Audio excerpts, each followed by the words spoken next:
morning, everybody. How are you today? I hope everybody's fine and that we are continuing to enjoy this study of the book of Revelation. Today we're going to be looking at chapter 8, the sound of the trumpets, and we're going to be looking a bit more at the seventh seal. Now, I want to remind you that during the course of this study, you're going to see at the bottom of the screen an email address. Feel free to use that email address to send me comments or questions. I enjoy getting them, and I will answer every one of them. I have received a couple of questions just this week and plan to go ahead and respond to those. I'm putting those responses together and be glad to respond to any questions that you have. I always like to hear comments. I want to hear good or bad. I want to know that we are reaching who we're reaching, and that this is being accepted in the way that it certainly is intended to be delivered. So welcome to this session 15 of our study of the book of Revelation. Today we're going to look at chapter 8, as I mentioned, and chapter 9, part of chapter 9. The seventh seal at this particular point in time has been opened, and the seven angels stand in the portals of heaven with trumpets in hand, prepared to blow them at the command of the one on the throne. Prayers have been offered by the persecuted saints remaining on the earth. The censer of coals has been cast down, and the judgments of God are about to be poured out upon the earth. Since the trumpet judgments are now to be of a greater gravity than any of the previous judgments, or especially the six seals, a grand ceremony attends the moment. What's about to happen is only a prelude, however, to the final catastrophe that will follow with the bowl judgments. The seven trumpets are divided into two distinct groups, just as the seals were divided into two groups of 4 and 3. You'll note that the number 7 here pictures completeness, perfection, maturity. It's completeness. That's the idea. So what God does here will be in perfect harmony with His plan for the last days. Now, the first 4 of the trumpets sound warnings only. That's all they are. And they're singularly restricted to their effect upon the earth. They are reminiscent of the Egyptian plagues. Their impact is only upon nature and the environment that represent the realms generally known to exist by humankind in that particular day. That means they involved land, sea, fresh waters, and celestial bodies. Now, according to Edward A. McDowell, they also depict the continuous operation in history of the effects of sin and evil. So these last 3 judgments concern more specifically the inhabitants of the earth. They're a warning to impenitent sinners in the tribulation to repent or suffer even greater judgments than have been suffered up to this point. So let's look at the first trumpet. Chapter 8, verse 7. At the sound of the first trumpet, hail and fire mixed with blood were hurled to the earth. Now, the words of this verse remind me of 2 particular scriptures. They remind me of Joel 2:30, where the prophet writes, "I will display wonders in the earth and on the earth, blood, fire, and columns of smoke." In the other, Moses describes the 7th plague of the Exodus in Exodus 9:24, where he writes, "The hail with lightning," and that is referring to fire, "flashing through it, was so severe that nothing like it had occurred in the land of Egypt." So the idea of fire and hail was not new. It had been observed previously in history, and especially in these 2 occurrences. Now, there are 2 possible interpretations that have been put forth to explain what is happening here. The first interpretation suggests that mankind, who presently has the capacity to unleash all kinds of atomic and nuclear weapons of war on the world, has now been allowed to deploy these weapons unrestrained upon humans, and the result is nothing less than a nuclear winter in proportions that have never been experienced by man before.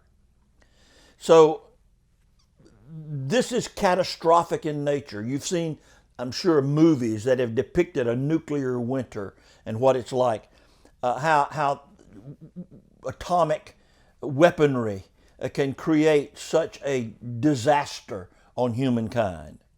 Now, the second interpretation submits that John is actually illustrating catastrophic forms of nature involving volcanic eruptions that result in things like pyroclastic flow that engulfs a third of all the trees and all of the grass.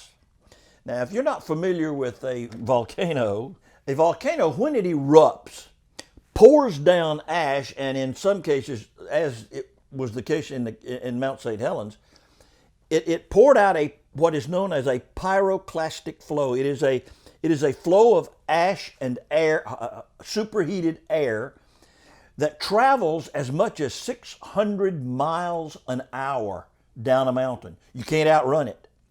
And that's part of the reason, for example, that the people in Pompeii were caught off guard at the eruption of Mount Vesuvius, because the pyroclastic flow caught them. And what you see in the human bodies and the forms that have been found in Pompeii are there because of the ash that burned them, the fire that burned them, and then they were encased in ash over the centuries, and that solidified, and their bodies were formed.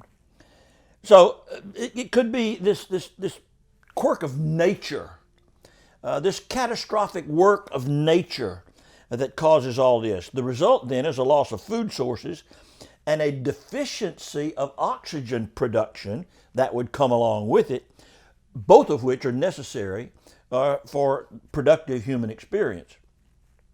Now, do we know the exact calamity of the first trumpet? No, we don't. But whether it is one of these interpretations that I've just mentioned or some other event, God's judgment is harsh, and his judgment will remain harsh on all unrepentant sinners. So blows the first trumpet. Second trumpet, verses 8 and 9. The second angel blew his trumpet, and something like a great mountain ablaze with fire was hurled into the sea.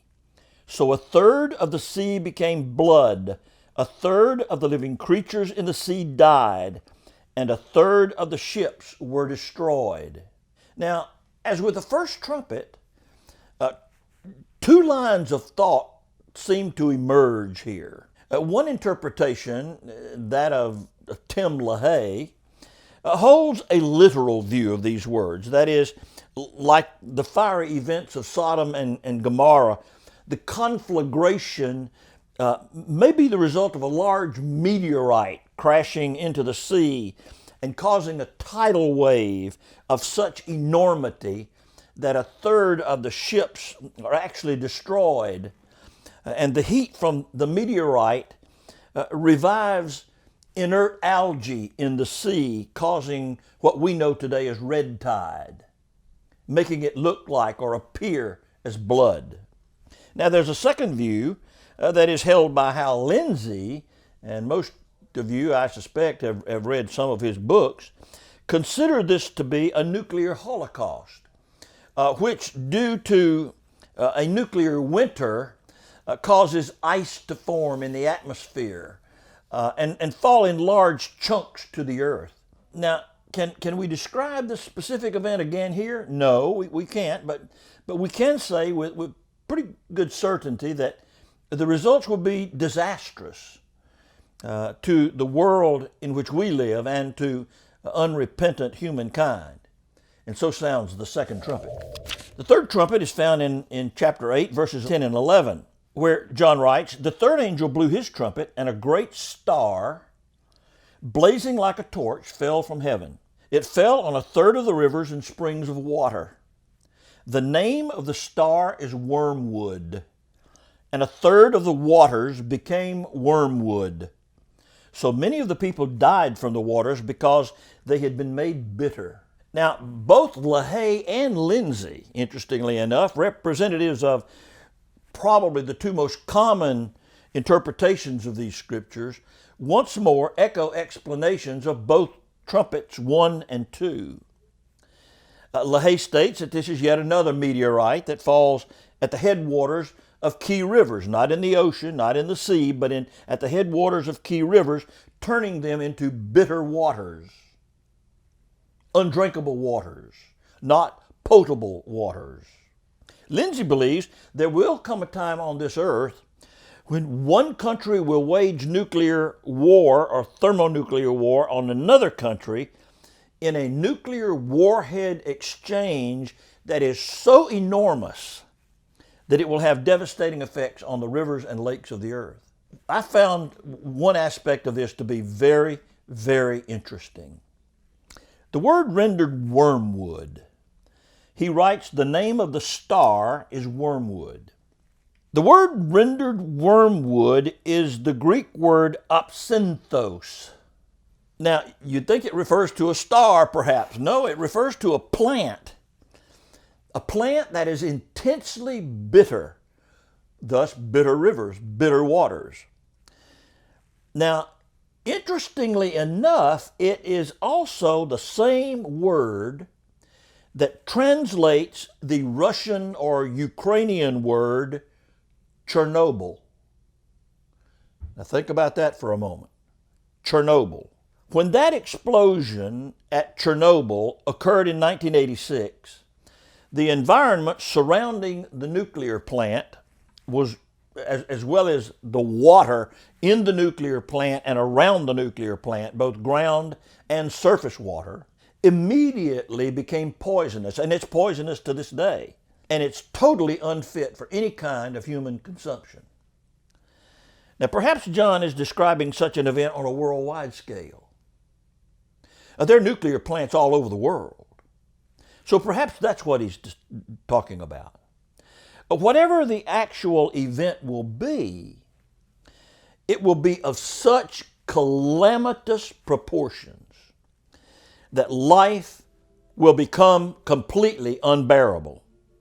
So closes the third trumpet. Now let's look at the fourth trumpet. That's found in verses 12 and 13. We read these words.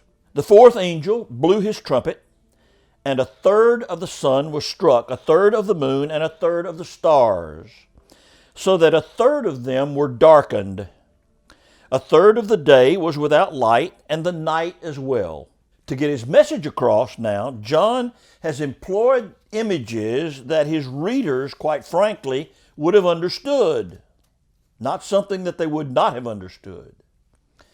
I mean, it was only a few years earlier, in 79 AD, that Mount Vesuvius had erupted after a major earthquake, pouring lava and ash on to the cities nearby and even out into the sea.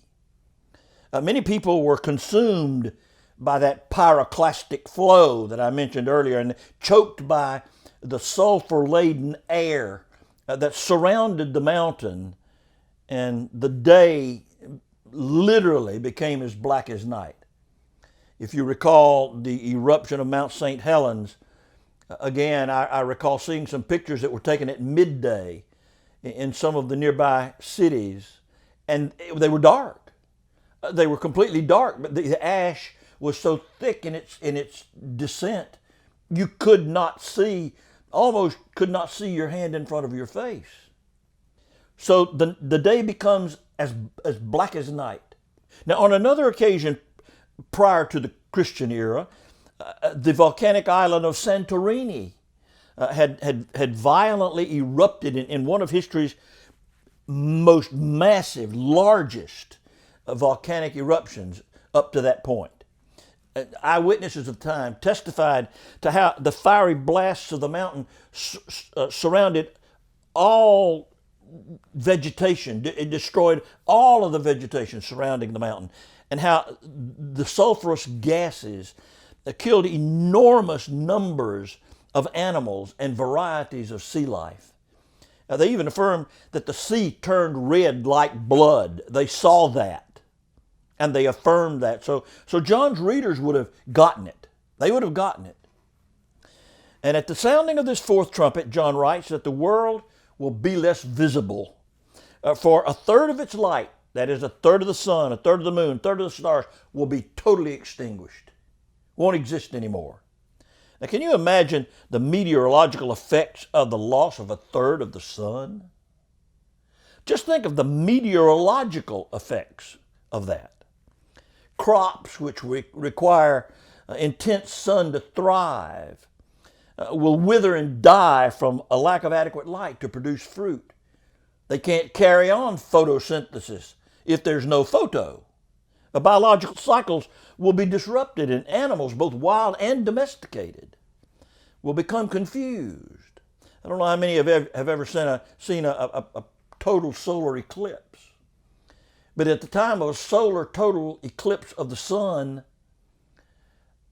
the animals act a bit strangely.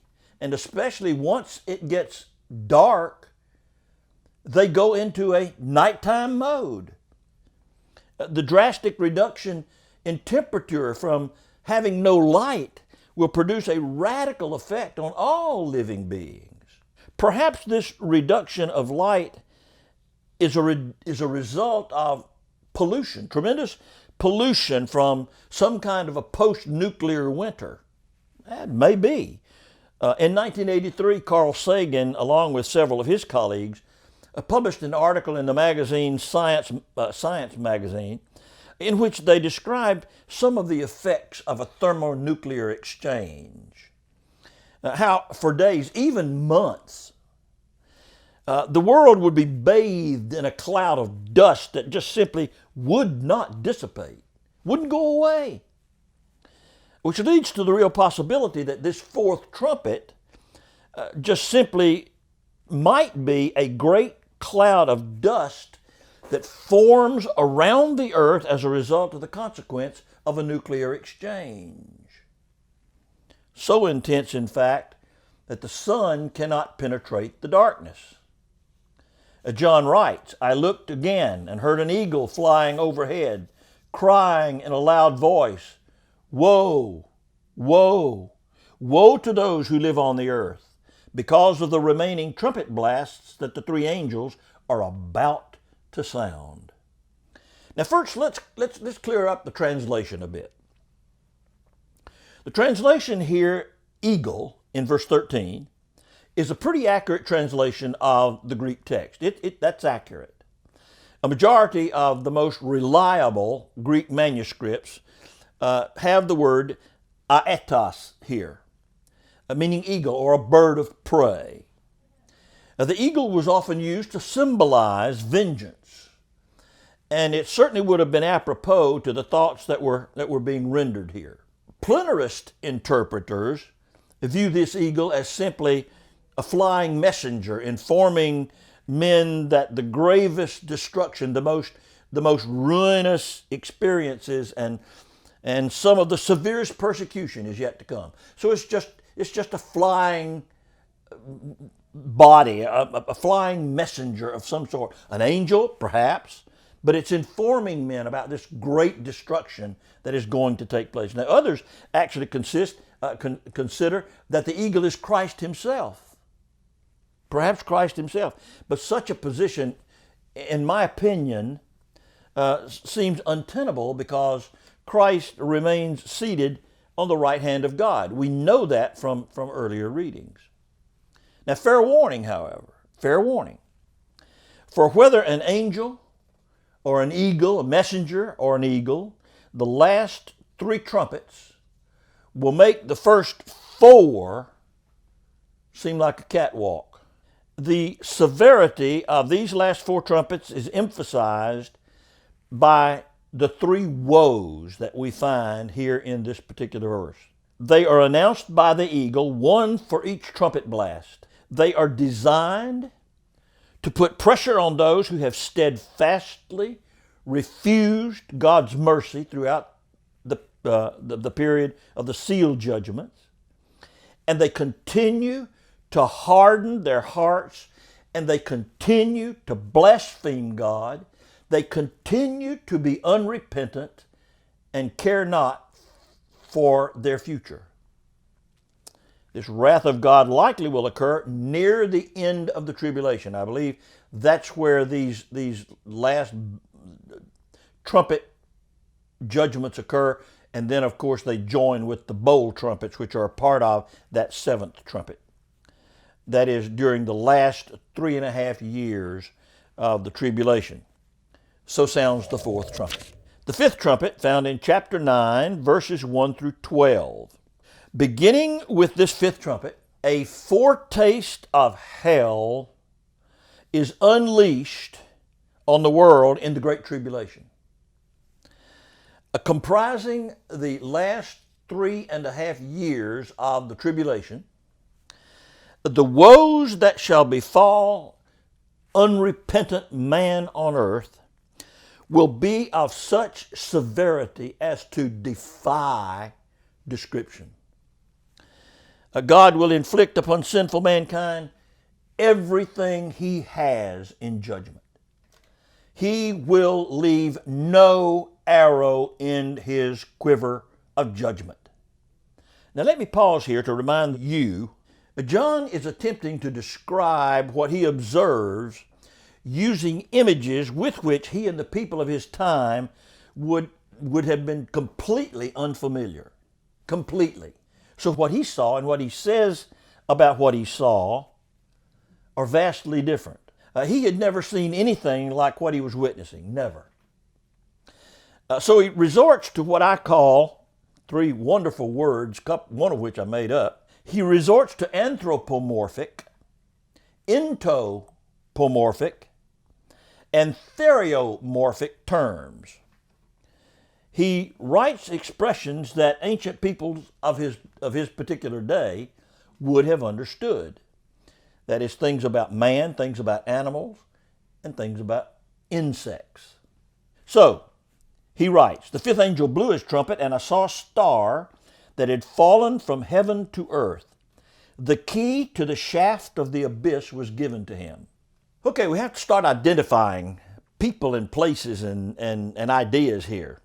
The star he talks about here is not a star. It is not a celestial body as many would think it is. The use of the personal pronoun him in this verse would designate this entity not as a star, but as a living being. It's a star like unto the stars of chapter 6, verse 13, whose order is evil and whose destiny is hell. The star here is Lucifer. He's Satan. He's a fallen angel that is presented in Isaiah 14:12 as the destroyer of nations. And he will make himself like the Most High. You find that in Luke chapter 10, verse 18. But guess who holds the key to the bottomless pit? Christ does. Christ holds the key to the bottomless pit. Now the pit here translates the Greek word abyssos. It means abyss. It describes the lodging place of evil angel spirits. But the abyss was not accessible. It wasn't open. And Satan didn't have the key. Jesus had the key. He had received the key when he descended into Hades after his death, but before his resurrection. This is acknowledged by Peter in a quotation, in Peter's quotation in Acts 2 from Psalm 16. It's also found in Ephesians 4 and in Romans 10. All of these are references to Jesus having gone to Hades after his death. This one who holds the keys to heaven and hell and death now hands over the key of hell to Satan. You see, Satan couldn't do this on his own, just like he could not do what he did to Job without the approval of God. He cannot do what he wants to do in hell without being able to open the door to hell. And the only way he can open that door to hell is keys that are now held in the hands of God. But it was Jesus who gave him the keys. But notice carefully, Satan did not wrest the key from the hand of God or Christ. It was Christ who willingly gave him the keys. So he needed permission. He got permission because Jesus gave him the keys to hell. Now, once the portal to this abyssos, this abyss, is opened, John saw smoke like that emitted by a blast furnace. If any of you have ever seen steel produced in the old blast furnaces, you know what it's like. The smoke was so thick that the sun was obscured and the air was darkened. You'll notice from the text here that John writes that it was not real smoke that belched from the abyss, but he employs the adverb hos. It's a very important word because it means like or as, which means the smoke is not real. The smoke was actually like smoke from a great furnace, not it was smoke from a great furnace. So out of the smoke came the locusts, the swarms of locusts. And he writes, then locusts came out of the smoke onto the earth, and power was given to them like the power that scorpions have on the earth. They were told not to harm the grass of the earth, or any green plant, or any tree, but only people who do not have God's seal on their foreheads. What appeared to John as locusts was most certainly an army of demons. Demons that had been commanded by Satan to emerge from the abyss like a plague of locusts. And they were now being let loose on the people of the earth. Now, in the realm of demons, there are two types that actually can be identified. The first type is those commonly found on earth. Luke 8 relates the story of demons that were encountered by Jesus and the man from the Gerasene region. Jesus cast out the demons and sent them into a group of pigs. Another example you'll find is in Luke 4, where in the synagogue, Jesus confronted demons that had infested a man. Such demons, I think, are quite real and evident today. So if anyone is ready to tell you that demons don't exist today, they're wrong. They do exist. Now, a second type of demon belongs to what I would consider a much lower order of satanic angels, a worse, more powerful, horrific order of evil spirits. According to Jude, verses 6 and 7, these demons have been kept with eternal chains in darkness for the judgment of the great day. These are demons, verses 7 and 9, who are given some type of physical forms so that they can execute their destruction and their torment on mankind. They have been sitting on the bench, reserved in the abyss, waiting to be released on the earth all these thousands of years. And now John sees them covering the earth like a plague of locusts. But they're not locusts, they're demons that do not eat vegetation, but only torment people. People who have not been sealed by Jesus. For a period of 5 months. 5 months. And by the way, that 5 months is the normal life cycle of a locust. They're given the power of scorpions, whose sting produces agonizing pain, intense convulsions throughout the body, blurred vision, difficulty breathing, and an irregular heartbeat. Perhaps in this context, John is writing as much about the spiritual pain inflicted upon mankind as he is the physical pain resulting from the bites of the scorpions or locusts. But John writes, in those days, people will seek death and will not find it. They will long to die, but death will flee from them. How bad can it be when the world around you is so bad, your circumstances are so bad, that you want to commit suicide and you can't even do that? For the unsaved person, the longer he lives with and thrives on sin, the more intolerable life becomes. Their torment can realize no relief, none. Even efforts at suicide are in vain. They can't do it. Their pain and suffering, both physical and spiritual, will be of such intensity that they want to die, they wish to die, but death eludes them. Oh, what a life to live. All because you won't trust in Jesus. John writes, the appearance of the locusts will be like horses equipped for battle. Something like gold crowns was on their heads. Their faces were like men's faces. They had hair like women's hair.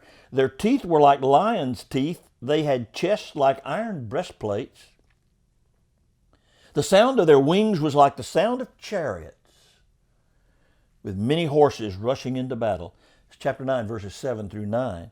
John is describing a massive military attacking force. It is a force attacking.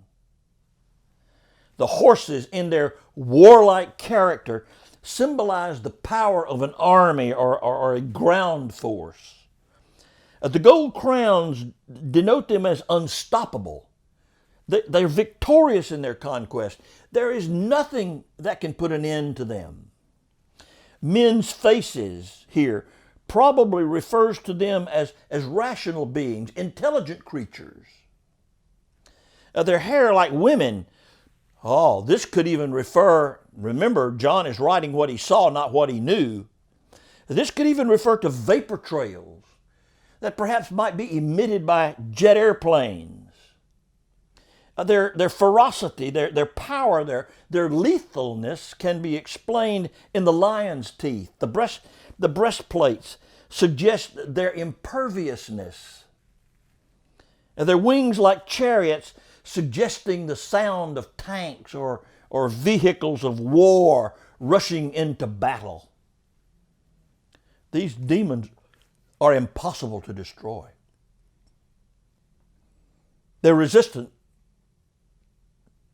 Any effort to resist them is futile, and there will be nowhere safe to hide. Now, in any organized effort, somebody has to be in charge. Somebody. Whether it is a commander of a unit or an admiral on a ship, someone has to be in charge. The commander of this force is the prince of darkness. It's Satan himself, Lucifer. He's identified here by John with the word Abaddon. Abaddon is a Hebrew word meaning destroyer. He's also known by the Greek name Apollyon,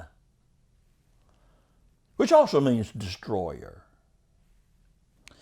At once he was a beautiful angel before his fall. Once. But now his sole intent is to oppose Jesus and those who follow him. Beloved, get these words. Satan is a master counterfeiter. Dr. John Bassanio, my friend originally from Houston, paints a poignant picture comparing Jesus to Satan. He wrote, Jesus says, I'm the father of incarnate truth. Satan says, I'm the father of incarnate lies. Jesus says, I am the water of life. Satan says, I offer a thirst that can never be quenched. Jesus says, I put my seal of protection on my people. Satan says, I put my 666 on the foreheads of my followers. Jesus says, I give life.